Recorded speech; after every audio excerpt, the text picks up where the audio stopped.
Welcome to our ஆன்மீக களஞ்சியம் channel. இன்னைக்கு நம்ம பார்க்க போகிறது தெய்வத்தின் குரல் 7ஆம் பாகம் 5ஆம் அத்தியாயம் கோசம்ரக்ஷணம். அதில் பசும்பால், முழு உணவு, சத்வ அபிவிருத்தி.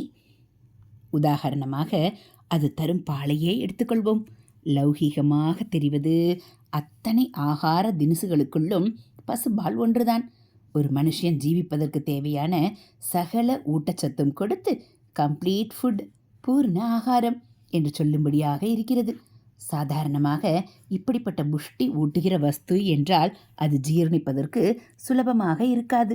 ஆனால் பாலோ பச்சை குழந்தையும் சரி, பல்லு போன கிழவரும் சரி, எளிதில் ஜீரணித்து கொள்ளக்கூடியதாக இருக்கிறது.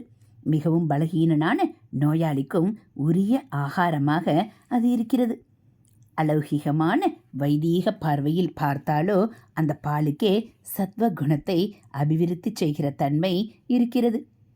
அலௌகிகம்தான் என்றாலும் இதை வெறும் நம்பிக்கையின் மேல் மட்டும்தான் ஏற்க வேண்டும் என்றில்லாமல் வெறும் சீரபானம் மாத்திரமே ஆகாரம் என்று வைத்து கொண்டிருக்கும் சாதுக்கள் எவ்வளவு சாத்வீகமாக இருக்கிறார்கள் என்பதை பார்க்கும்போது வைதிகமான அலௌகியத்திற்கே லோகத்தில் பிரத்யக்ஷ நிரூபணமும் பெற முடிகிறது. கோமாதா என்று அம்பாளுக்கு நாமா சொன்னதற்கு முந்தி குருமூர்த்தி, குணநிதி என்ற நாமங்கள் வருகின்றன. ஞானியான குருமூர்த்தியாக சத்வகுண சம்பன்ன குணநிதியாக ஒருவரை உருவாக்கும் அநேக அம்சங்களில் ஆகார சுத்தியும் ஒன்று. அப்படிப்பட்ட சுத்தமான ஆகாரமாக பால் இருக்கிறது. இதிலே ஒரு வேடிக்கை. சாக போஜனம் என்பதாக தாவர வர்க்கத்திலிருந்து பெறாமல் ஜீவ ஜந்துக்களிடமிருந்து பெறுகிற ஆகார வகைகள் பொதுவாக சத்வ குணத்துக்கு ஹானி உண்டாக்கி ராஜச தாமச குணங்களை விருத்தி செய்வதாகவே இருக்கும். சத்வம், சாத்விகம் என்றால் மனம் தெளிந்து சாந்தமாகவும் அன்பாகவும் இருப்பது, பரபரப்பு படபடப்பு இல்லாமல் இருப்பது. அதே சமயத்தில் ஓய்ந்து போய் தூங்கி விழாமல் நல்ல விழிப்புடனும் இருப்பது. ரஜஸ், ராஜசம் என்றால் காம குரோதாதி மோதல்களில் துடித்து கொண்டு பரபர படபட என்று பறப்பது. தமஸ், தாமசம் என்றால் எதிலும் ஊக்கம் உற்சாகம் இல்லாமல் ஓய்ந்து போய் தூங்கி வழிந்து கொண்டு மந்தமாக இருப்பது. இந்த மந்த நிலையில் உசந்த மனோபாவங்கள் எழும்பாமல் காமக்ரோதாதிகள் உள்ளே முளைவிட்டு கொண்டுதான் இருக்கும். வெளியிலேதான் அவை துடிப்பாக வராமல் இருக்குமே தவிர உள்ளே அசுத்தம்தான். சத்துவம் மட்டும்தான் சுத்தம். ரஜஸ், தமஸ் இரண்டும் அசுத்தம்.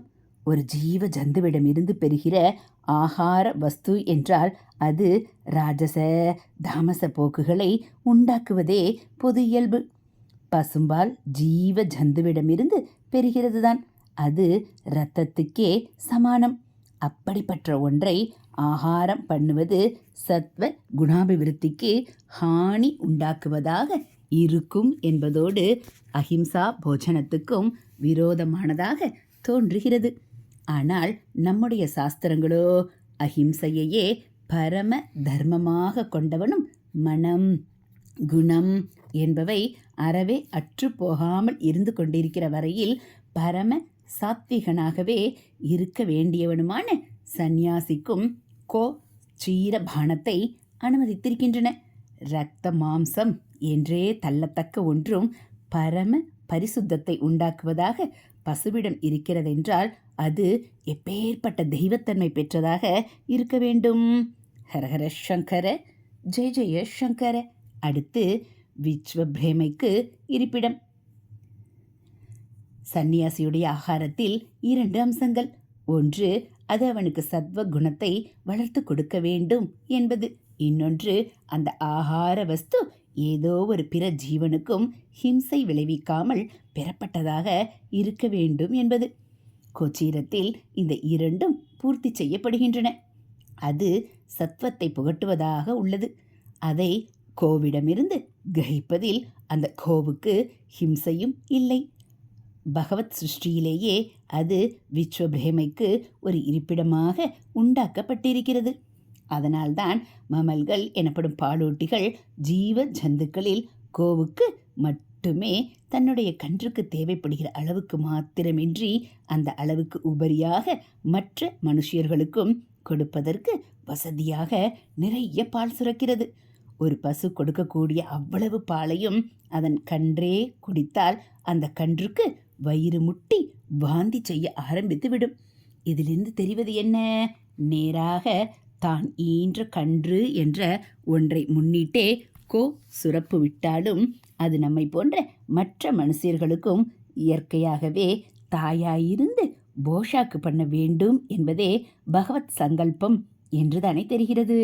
அந்த மாத்ரு பிரேமையே கோவுக்கு வேறெந்த பிராணிக்கும் இல்லாத உன்னத ஸ்தானத்தை கொடுத்திருக்கிறது. அதை தெய்வமாகவே கருதும் உன்னதம். பசு தெய்வந்தான். மிருகஜாதியாக தெரிந்தாலும் மானுசமான தாய்போல் பாலை கொடுக்கிற கோமாதாவாக இருக்கிற அவள் தெய்வமான ஸ்ரீமாதாவின் ஸ்வரூபமேதான். இஷ்டப்பட்டதையெல்லாம் அளிக்கிற அப்படிப்பட்ட தெய்வ தாயாக அவள் இருக்கிற போதே காமதேனுவாக விளங்குகிறாள். பசு பால் கொடுக்கும். இந்த காமதேனு பசுவோ பார்க்கடலிலிருந்து உத்பவித்தவள். ஸ்ரீமாதாவே தான் அப்படி கோமாதாவாக வந்தாள். இதையேதான் பஞ்சசதியில் மூக கவி பிரார்த்திக்கிறார். காமாட்சி அம்பாளிடம் எங்களுக்கு காமதேனுவாக நீ இருப்பாய் என்று பிரார்த்திக்கிறார். காமதுகா பவ கமலே காமகலே காமகோடி காமாட்சி. ஹரஹர சங்கர ஜெய ஜெய சங்கர. அடுத்து கோவின் மலமும் பரிசுத்தம். எதிரடையாக தோன்றுகிறவையும் பசுவிடத்தில் ஒன்று சேர்கின்றன. இரத்த சமானமான அதன் சீரம் புத்தியை கெடுப்பதற்கு பதில் சுத்தப்படுத்துவதை சொன்னேன். உடம்புக்கு சக்தியை கொடுப்பதே உள்ளத்துக்கும் சுத்தி தருவதை சொன்னேன். இதைவிடவும் எதிரடையான இன்னொன்று, அதனுடைய கழிவு பொருளான கோமயம் என்கிற சாணமும் பரிசுத்தப்படுத்துவதுதான். அது உடம்பு உள்ளம் இரண்டையும் சுத்தி செய்வதாக இருக்கிறது. கழிவு பொருளான மலம்தான் பொதுவில் மிகவும் அசுத்தமானதாக இருப்பது. நோய் நொடிகளை பரப்புவது. பரம துர்க்கந்தமாகவும் இருப்பது. அதை உடனேயே தேய்த்து அலம்பி சுத்தம் செய்வோம். ஆனால் கோவின் மலமோ மற்ற மலங்களையும் ஏனைய அசுத்தங்களையும் போக்குவதாக இருக்கிறது. நோய் கிருமிகளை அழிப்பதாக இருக்கிறது. அது துர்க்கந்தமும் வீசுவதில்லை. அதற்கு பவித்திரமான ஆரோக்கியமான ஒரு தினுசு மனம் இருக்கிறது. மற்ற பிராணிகளின் மலம் புனிதத்தன்மையை கெடுத்து அசுத்தி செய்வதாயிருக்க, கோமயம் மட்டும் அசுத்தியை நீக்கி புனிதம் செய்வதாக இருக்கிறது. சாப்பிட்ட உச்சிஷ்டம் எச்சில் என்பது சுகாதாரப்படியும் அசுத்தம் சாஸ்திரப்படியும் மடித்தப்பானது. அதன் அசுசியை போக்கி புனிதப்படுத்துவது கோமயம். அதனால்தான் எச்சிலிடுவதற்கு கோமயத்தை உபயோகிப்பது. பரம சுத்தத்தை கிரகத்துக்கு வரவழைப்பதற்காகவே ஆரோக்கிய லட்சுமியையும் சௌமாங்கல்ய லட்சுமியையும் நம் கிரகத்தில் குடிக்கொள்ள பண்ணுவதற்காக வாசலில் கோலம் போடும் இடத்தில் சாணம் தெளிப்பதும் வீட்டை சாணியால் மெழுகுவதும். இப்போது ஃபேஷனின் பெயரில் இந்த பழக்கங்கள் எல்லாம் போய் எங்கே பார்த்தாலும் இன்ஃபெக்ஷன் பொல்யூஷன் என்று ஆகியிருக்கிறது. கோமயம் எவ்வளவு புனிதமாக நினைக்கப்படுகிறது என்பதற்கு அநேக சான்றுகள் உண்டு. உதாரணத்துக்கு ஒன்று சொல்கிறேன். சன்னியாசிக்கு அக்னி சம்பந்தம் கூடாது என்ற விதியை ரொம்பவும் கண்டிப்பாக பின்பற்றுகிற சாதுக்கள் உண்டு. அவர்கள் அக்னி மூட்டி சமைத்த ஆகாரம் எதையும் புஜிக்க மாட்டார்கள். அப்படிப்பட்டவர்களில் ஒரு பிரிவினர் விறகு கறி மூட்டாமல் முழுக்கவும் பசுஞ்சாணி விரட்டியிலேயே அக்னி மூட்டி அதிலே சமைத்ததென்றால் அப்போது தோஷமில்லை என்று அதை புஜிக்கிற வழக்கத்தை கை கொண்டிருக்கிறார்கள். பசுவுக்கு இருக்கப்பட்ட புனித தன்மையால் தான் இப்படி அதன் மலத்துக்கும் கூட பெருமை இருக்கிறது. ஹரஹர சங்கர ஜெய ஜெய சங்கர. ஹரஹர சங்கர ஜெய ஜெய சங்கர. மகா பெரியவாச்சரணம். இது போல் தெய்வத்தின் குரல் பகுதிகளை நீங்கள் தினந்தோறும் கேட்கணும் அப்படின்னா மறக்காமல் நம்ம சேனலை சப்ஸ்கிரைப் பண்ணுங்கள். கூடவே பெல் ஐக்கானை கிளிக் பண்ணி ஆள்கிற பட்டனையும் அழுத்திடுங்க. நம்ம சேனலில் வரக்கூடிய தெய்வத்தின் குரல் பகுதிகள், மகாபிரிவ மகிமை, மகாபிரிவ அருள்வாக்கு எல்லாம் உங்களுக்கு பிடிச்சிருந்தா ஒரு லைக்கும் கமெண்ட்டும் கொடுத்து உங்களுக்கு தெரிஞ்சவங்களுக்கும் ஷேர் பண்ணுங்கள். ஹரஹர சங்கர ஜெய ஜெய சங்கர. ஹரஹர சங்கர ஜெய ஜெய சங்கர மகா பெரியவா சரணம்.